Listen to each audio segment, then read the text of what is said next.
My name's Nalin. I'm turning 21 and I am a student that goes to UIT and I study kinesiology. Body positivity would be someone who is happy with the way that they look and who has a good frame of reference when they look in the mirror and they're happy with what they see.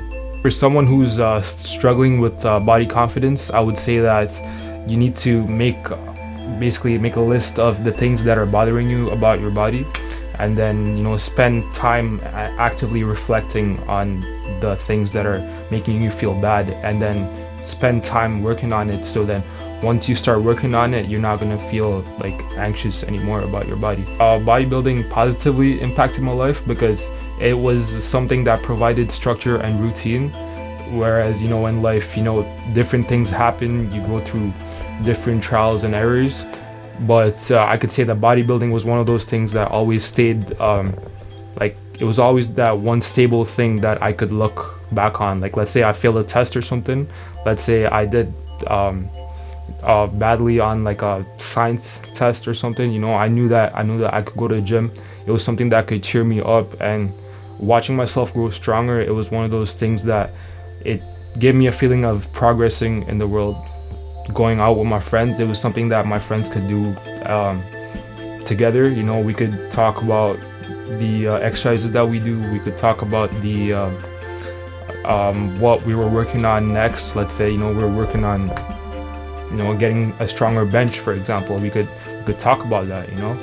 Whereas it also helped us have healthy eating habits. It helped us stay focused and stay disciplined, and it also translates to other areas of life. I would say that physical and mental health being connected depends from person to person. So I'd say that certain people, they could have let's say a bad physical health, but then they still don't feel bad about it mentally. They're still happy even though they're not physically fit.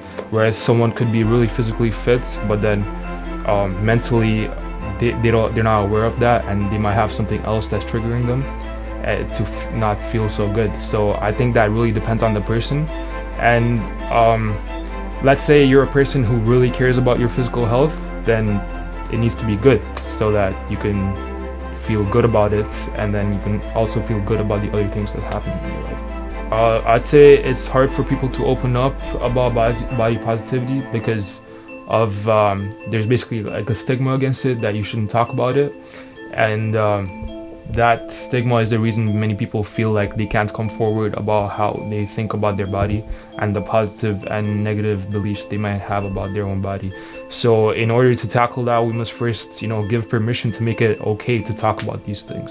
I think social media is a pretty big factor in how people view their bodies, because when you're scrolling through Instagram, you're only gonna see what people want you to see. So you're gonna see airbrush images, you're gonna see cropped pictures and people using filters to make their body look a certain way, and so that dilutes our idea of what's normal, right? Let's say a young boy is looking at he's scrolling through Instagram, he might see just jacked up dudes that are probably on some steroids or something, and he might have an idea in his mind, like he might think maybe that's what I'm supposed to look like, and then he might spend a lot of time in the gym in order to make himself look like that. But that's not good, because that could lower his self-esteem, right? It might make him place importance on something that's not really right. Whereas even for women, they have the rates of body surgery in women is increasing due to the filters that's on Instagram. Like basically Instagram models are the ones that set the precedence for what's acceptable or not, and it's important to recognize that first before we move forward. The main problem with body positivity, in my opinion, is that certain bodies are used to display certain attributes, right? So for example, a strong muscular dude might be marketed as a strong person, let's say, right?